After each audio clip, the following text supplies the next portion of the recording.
जय हिंद, नमस्कार साथियों। दुर्गा पूजा की सभी भाई एवं बहनों को हार्दिक हार्दिक शुभकामनाएं और अपने परीक्षा की तैयारी के साथ लगे रहें। तो आज का सीरीज जो है 25 MCQ पार्ट 7 है। पार्ट 7 यानी 7 है। तो आइए ज़्यादा समय ना लेते हुए अपने प्रश्न की ओर चलते हैं और इस 2 मिनट के वीडियो में धैर्य बना के बने रहें। और इसमें सभी क्वेश्चन जो है बेहद बेहद ही इम्पोर्टेंट है। सभी के सभी सेलेक्टेड हैं, कहीं ना कहीं आया हुआ है और आगे भी एग्जाम में आने की पूरी पूरी संभावनाएं हैं। तो चलिए बने रहें।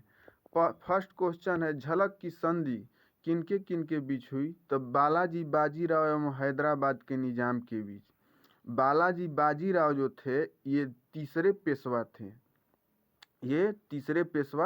थे। प्रथम पेशवा बालाजी विश्वनाथ, दूसरा पेशवा बाजीराव प्रथम और तीसरा जो थे बालाजी बाजीराव, जिनको नाना साहब के भी नाम से जाना जाता है। तो याद रखेंगे कि नाना साहब के नाम से किस पेशवा को जाना जाता है? तो बालाजी बाजीराव को नाना साहब के भी नाम से जाना जाता है। नाना साहब, ठीक है। तो उम्मीद करते हैं ये समझ में आ गया होगा। चलिए आगे की तरफ बढ़ते हैं।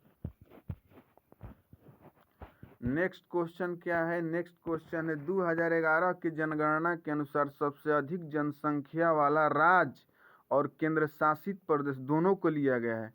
तो राज्य कहेगा तो उत्तर प्रदेश, जिसको यहाँ लिखा गया है क्या? यूपी। जिसको क्या लिखा गया है? यूपी। यहाँ का लिखा गया है यूपी और केंद्र शासित प्रदेश में दिल्ली, ठीक है। सबसे अधिक जनसंख्या के मामला में। लेकिन जब यही क्वेश्चन पूछ दे 2011 की जनगणना के अनुसार सबसे अधिक जनसंख्या प्रतिशत वाला राज्य, तो प्रतिशत वाला राज्य पंजाब हो जाएगा और प्रतिशत वाला केंद्र शासित प्रदेश तो चंडीगढ़ हो जाएगा।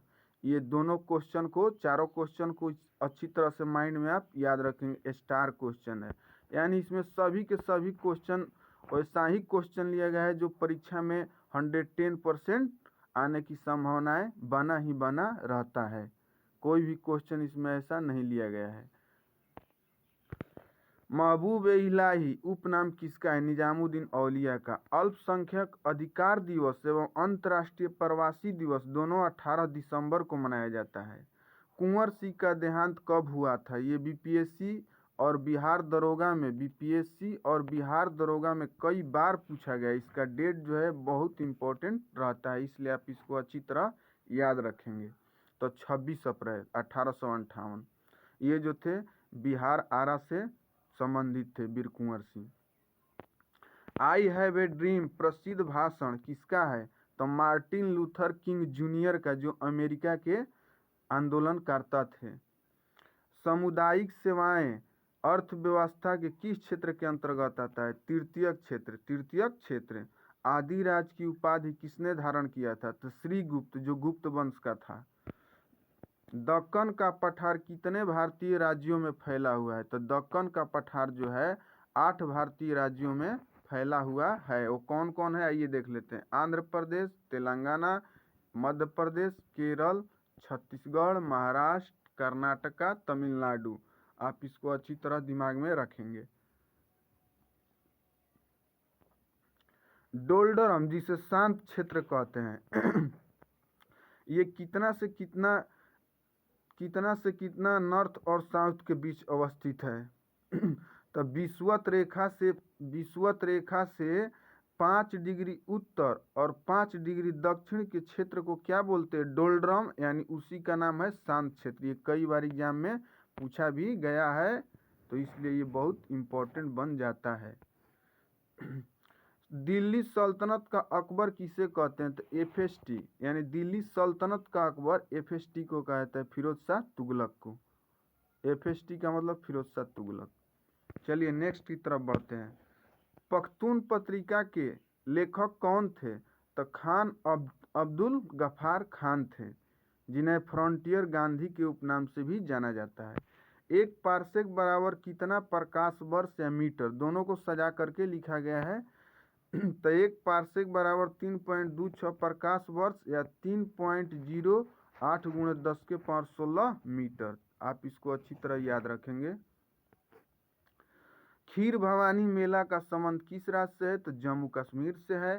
घर्षण बल कितने प्रकार के होते हैं? तो 3 प्रकार के होते हैं। कौन कौन? एक होता है लोटनिक, एक होता है सर्पिक, एक होता है स्थैतिक। जिसमें सबसे कम किस घर्षण बल का मान होता है? तो लोटनिक का।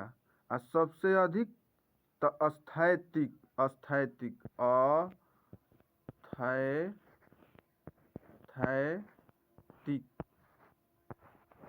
स्थैतिक क है, ठीक है।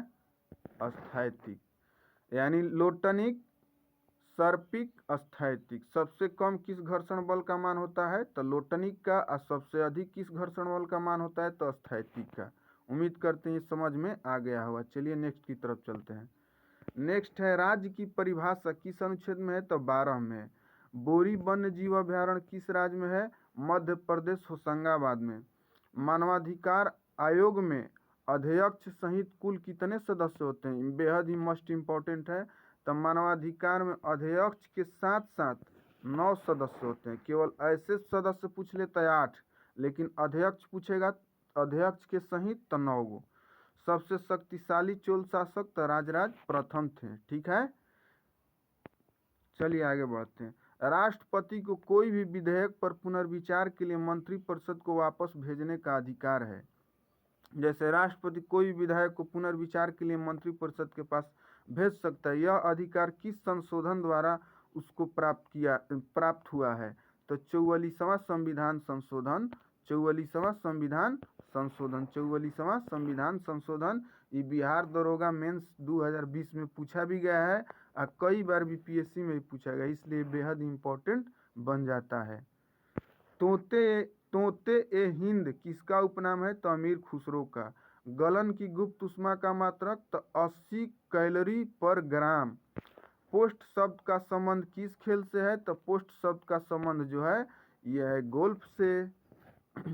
उष्मा की मात्रा जिसको थीटा से डिनोट करते हैं का फॉर्मूला क्या होता है? तो एम एस और डेल्टा टी। इसका मतलब होता है एम का मतलब मास, मास माने द्रव्यमान। एस का मतलब होता है स्पेसिफिक हीट जिसको बोलते हैं विशिष्ट उष्मा। और डेल्टा टी का मतलब है क्या? ताप में परिवर्तन को डेल्टा टी से डिनोट किया जाता है। न्यूमेरिकल बनाने में बेहद ही है छोटा सा फॉर्मूला आपको हेल्प करता है। अगला क्वेश्चन है मोहम्मद साहब का जन्म 570 ईस्वी में हुआ था। किस कबीले में हुआ था? तो कुरैश कबीले में हुआ था। किस कबीले में? कुरैश कबीले में हुआ था। कुरैश कबीले में। यहाँ लिखा हुआ है कुरैश कबीले, आप इसको अच्छी तरह से डिनोट कर लेंगे। कुरैश कबीले में हुआ था, ठीक है। उम्मीद करते हैं ये समझ में आ गया होगा। फ्रेंड वीडियो अच्छा लगे तो हमारे चैनल को जरूर सब्सक्राइब करें। आपका सब्सक्रिप्शन और शेयर ही हमको मोटिवेट करता है और ऐसा कंटेंट के लिए हमारे चैनल के साथ जुड़े रहें। तो धन्यवाद, तब तक के लिए मिलते हैं नेक्स्ट वीडियो में।